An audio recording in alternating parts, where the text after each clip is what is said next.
Hey guys, sorry for not being here last week. I had some problems with both my camera and my computer that I couldn't make it here. But I'm back this week and I have some very sad and some very weird news. But let's get to it, right? The first one is, as you probably have known already, last week on Sunday, on Monday? Yeah, no, on Sunday. I read it on Sunday. The former Motorhead guitar player Michael Verson passed away. Apparently he had a heart attack, and this is a guy who's was part of at least 6 Motorhead albums, and you can say he was very important part of the Motorhead family. And of course, right now the guys at Motorhead are having a great loss. Apparently, these last few years we have seen a lot of great metalheads pass away, and it's sad. And I think it's awful way to start a week, but I think we have to carry on. And of course, we here at the Metal Dose, we wish the guys at Motorhead a very heartfelt and quick recovery from this pain, and of course the ambition to honor his memory with hard work rather than with sorrow, as did the guys in Stepmont for Paul Gray. On September 13th this is the date that the guys from Bush, alternative rock band Bush, have set for their new album, which is going to be called The Sea of Memories, and it's going to be produced by Bob Rock. It's the first studio album that they have released since 10 years ago, when they released their last album. It's gonna be coming on their own music record company, which is called Suma Rock, and it's gonna also be coming out through a partnership with E1 Music. I don't know if you guys consider Bush heavy metal or hard rock or whatever. I actually think they're very good. That's why I decided to post something about them here. But I think it's gonna be a good album, and I think everyone should check it out. We also have some updates on the new Iced Earth album. As you know, I'm a very big fan of Iced Earth, and I was very saddened to hear once again of the departure of Matt Barlow. But I'm gonna be having I have a lot of faith on the choice for the new singer, Stu Block from Into Eternity, and hopefully they'll make something good. Well, like we told you last week, the new album is going to be called Dystopia. They have already done rhythm guitar and drum recording. They're going to be doing some festivals, and then they're going to go back to finish it. Apparently, Stu Block has writing credits in 10 out of 12 songs that they're going to be doing. So apparently these guys are really involved in the album. And we have some titles that are going to be set to appear on the album, but still not, it's not the official track listing. Dystopia is definitely one of them. Anthem and Days of Rage, sorry. Soylent Green, which is of course, I'm assuming it makes a reference to that old movie. V or 5, depending on how you like to see it. It's Roman numeral 5 or a V.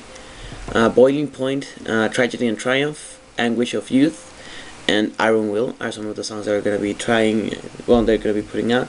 It's 5 actually, 9 songs right here out of 12 that are supposed to be on the album. So maybe there's still about 3 songs we don't know. What else? Moving on, Testament have put out the Dark Roots of Earth as the title of the new album, which is going to be coming out in October through Nuclear Blast, as I already told you before. And it's going to be recorded, as I told you before, by Andy Sneap. And we're going to also be checking that out.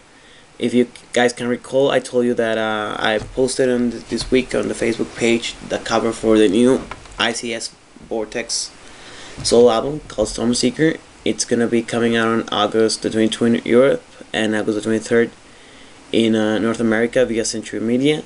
It has 11 songs, which are going to be the next few ones, which is The Blackmobile, Odin's Tree, Squall, I don't know how to pronounce that, but I'm guessing it's Norwegian, Dogsmack, Aces, Windward, When Shuffled Off, Oil in Water, Stormseeker, Flake Skipper, and the Submariner. Which of course, if you guys been paying attention to Facebook, I already put up the one for the Black Mobile, so that was very good. The recording lineup and the the project, the band itself that has grown into a band as a whole is of course ICSS Vortex on vocals, Edgar Mikkelsen on drums, Cyrus from Suspiria on guitar, Jens Ryland from Broknagar on guitar, Azarak or Sten Gundersen from Spiral Architect in bass, which I think it's a very strong lineup and I'm very happy about it. Another album cover that I shared with you was the cover for the new album by Einherjer, or Einherjer, yeah.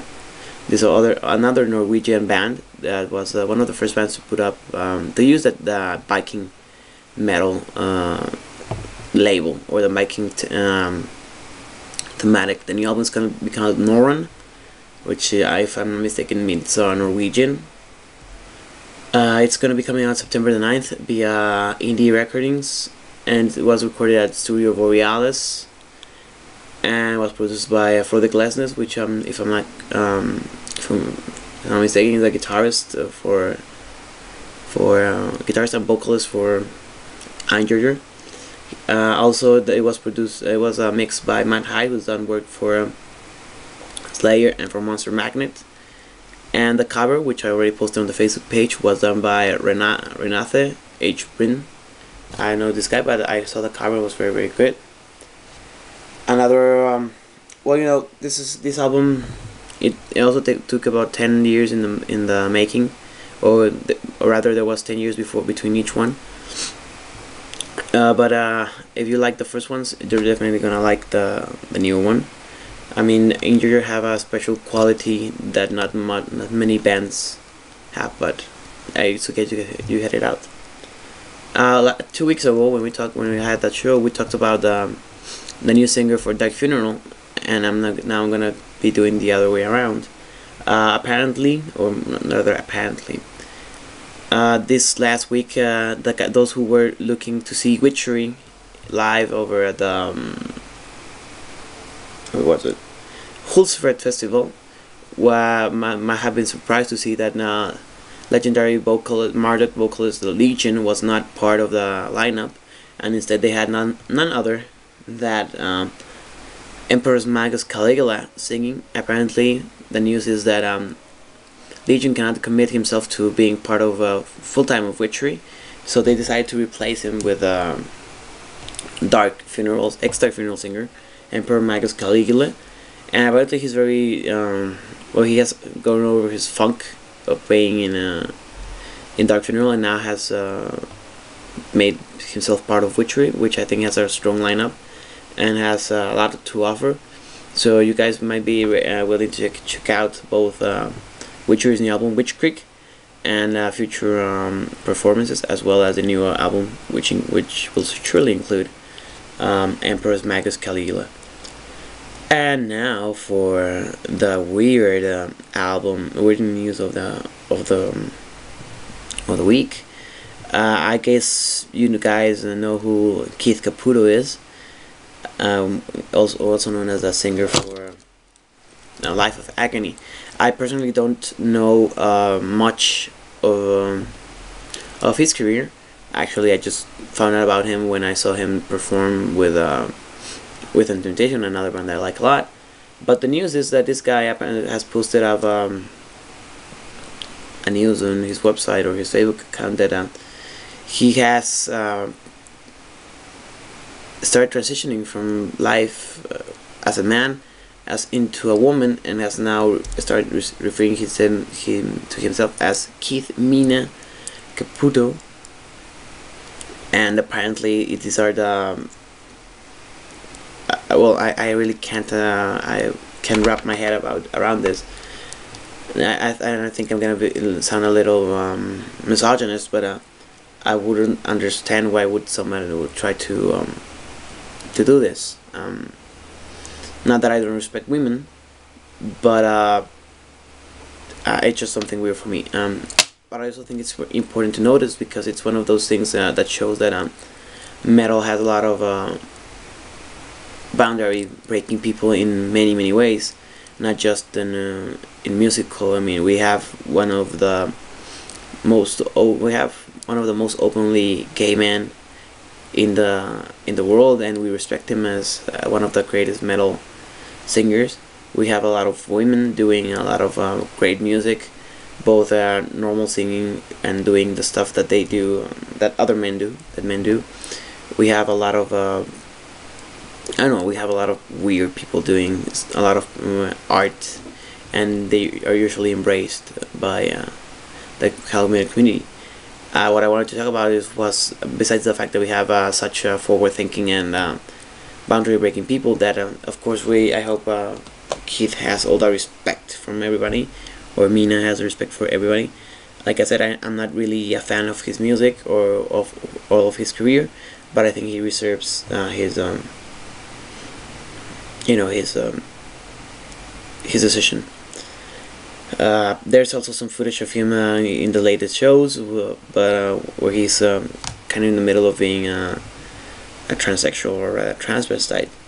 Apparently, he's going to not have a surgical operation to change his sex, but I think it's also important to respect his decisions. On the reviews, I'm going to talk about two albums that I've been meaning to talk to you about quite a few weeks now.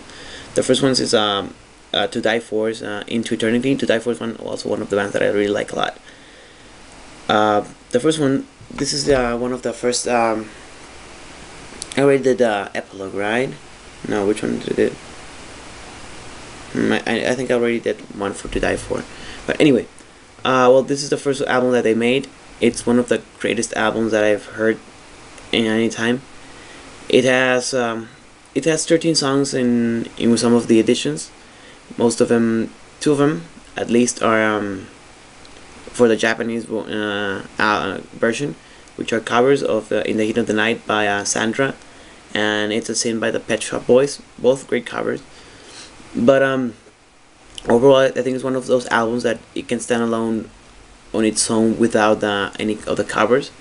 It has some of the greatest or the best To Die For albums and songs. I mean, it has Live in You, it has Dripping Down on Red, it has Sea of Sin, it has Together Complete, and of course it has this very melancholic song called Marianne, which is a reference to their early band name before they were To Die For. And of course it has Farewell, which one of the greatest To Die For songs. It runs just a bit under 50 minutes. It was I don't know what to tell you about this album. It was for me one of the first albums that I heard of him.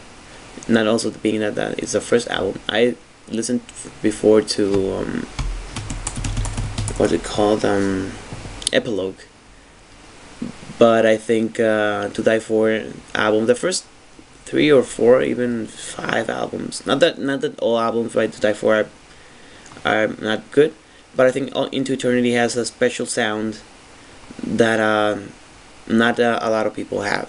I think it's also one of the greatest how do you call it, lineups. It has that lineup where you still have Tommy Lindman, which I think is one of the greatest drummers in heavy metal, and because he handled both. In the liner notes it says, because he handled the bass, the drums, and the keyboards together, you have a very strong rhythm section that is synthesized into one thing and it I think it gets a lot of work for both JP Sutela and Jonas Koto to make their own thing in the guitar, and a really special thing in the guitar. Then Jonas Jape Peratalo on the vocals is something different in this album. One of the, you can see he still has a lot of problems pronouncing some words in English and some enunciation, but his deep baritone-esque voice brings a lot of quality to the album. I think it's a great album. I would definitely give it a 9. No, hands down. I think it's an album that everyone should check out, and I suggest you guys do. And the next album I'm gonna be talking about is one of the albums that is most maligned in heavy metal or rock in general, especially in heavy metal. I'm talking about hymn's Razorblade Romance album, which is not the first hymn album, but arguably the first album to give them worldwide notoriety, because it has some of the most identifiable songs by him. It has, of course, Join Me in Death. It has Right Here in My Arms. It has Gone with the Sin. It has Death is in Love with Us. It has Resurrection, and one of my favorite songs, Sigillum Diaboli. What can I tell you about this album? It's depending on the edition, you're still gonna have a Wicked Game, the cover for Chris Isaac's Wicked Game, which, if I'm not mistaken, actually came out in it came out the Greatest Love Songs Volume 666. What can I tell you about? I mean, I like this album a lot. I think it brought, well, at the time I started hearing him, it was one of very, very diverse albums that are different, very different from what other bands did. I think they still do a very, very special kind of rock, gothic rock, and of course what they call the love metal. And I think there's a lot of metal fans that don't listen to it just because it's something that got very famous very fast. But I think it's also one of the albums that has a very, very strong lineup. It has basically what still is him, but it also has Juska Salminen in keyboards, who was actually was and is a part of To Die For. I think it has one of the greatest lineups and writings in hymn history, if not metal history at all. It has it balances a lot of the elements that make a great album. It's a heavy album, really, really heavy if you listen to it. It's something that is very emotional, both romantically and not romantically. And in the end, it's one of the albums that has a lot of most acceptance by something that is not, by public that is not heavy metal oriented. It was produced, it's 5 minutes under an hour. It was produced by John Fryer, and the fact that a lot of people, I think the fact that so many people malign it and so many people cling to it as desperately as sometimes I do, it just goes to show how good the album is. I think something that wasn't as good at it as it is would have not made so big a splash. Like there are a lot of Finnish love metal bands out there that never get anywhere near. There's a whole fucking lot of editions. The original and Finnish edition, it's 11 songs long.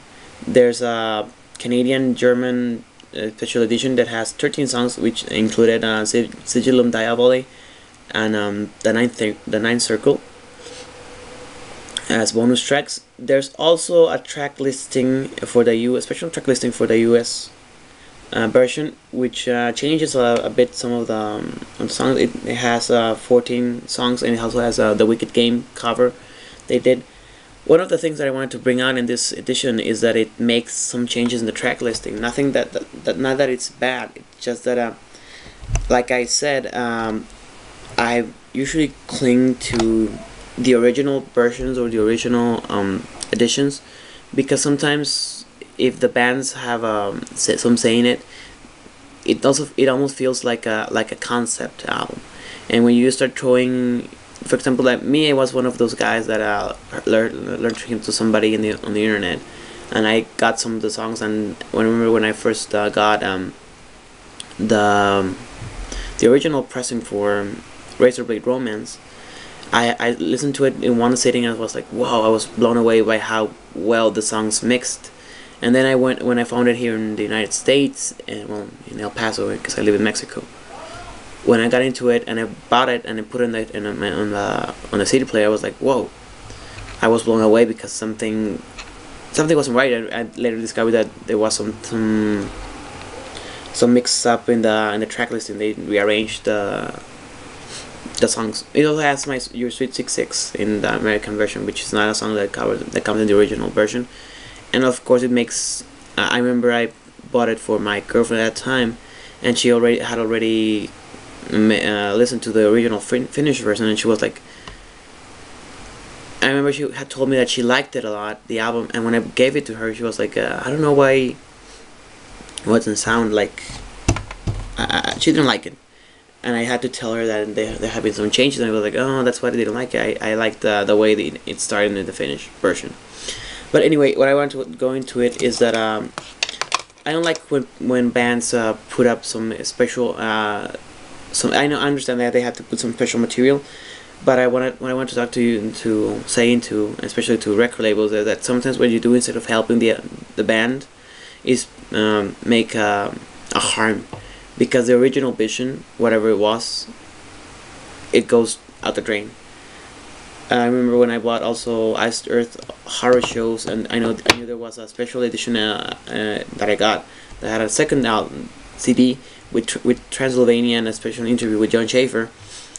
I liked it, the fact that it wasn't on another disc, because you had the chance to hear Iron Maiden's Transylvania in another album. But I have met some friends that have it in the one that has Transylvania at the end of the list. And if you ask me, ending the album, the horror show album, with the Phantom of the Opera is the best way to end it. But anyway, once again, I recommend that you guys listen with an open mind to him, especially to the first albums. The last ones you can judge as you want, but the first albums, I think, are the ones which they really show their talent, as most bands do. And I consider you check it out. Solid 9.5. Why don't we give it a 10? Especially the Finnish version track listing. If you can get it, check it out. And this is all for this week. Hopefully we won't have problems next week, and see you guys.